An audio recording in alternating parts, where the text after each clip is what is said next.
ঘরে যদি কোনো জিনের অস্তিত্ব বিদ্যমান থাকে তবে তার সাথে মোকাবেলা করার মতো শক্তি আল্লাহ তাআলা বেড়ালকে দিয়েছেন।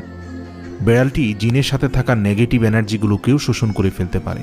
শুধু তাই নয়, বেড়ালের শরীরে আল্লাহ এমন একটি ব্যাকটেরিয়া দিয়েছেন যা কিনা আমাদের আশেপাশে থাকা সব ধরনের নেগেটিভ এনার্জিকে শোষণ করে নেয়। এছাড়াও বিজ্ঞানীরা বলছেন, আমরা যখন রাতে ঘুমাতে যাই তখন ঘরে পুষে রাখা বেড়াল সারা রাত ধরে আমাদের শরীর থেকে নেগেটিভ এনার্জি শোষণ করতে থাকে। আল্লাহ রাব্বুল আলামিন বেড়ালের মাঝে কিছু বৈশিষ্ট্য দিয়েছেন যার কারণে এমন সুন্দর একটি মাখলুক আমাদের রোজকার জীবনের অংশ হয়ে উঠেছে। রাসূল সাল্লাল্লাহু আলাইহি সাল্লাম বেড়াল পছন্দ করতেন এবং বেড়াল পালন করার কারণে তিনি তার এক প্রিয় সাহাবীর ছদ্মনাম দিয়েছেন আবু হুরায়রা, যার শাব্দিক অর্থ দাঁড়ায় বেড়ালের পিতা।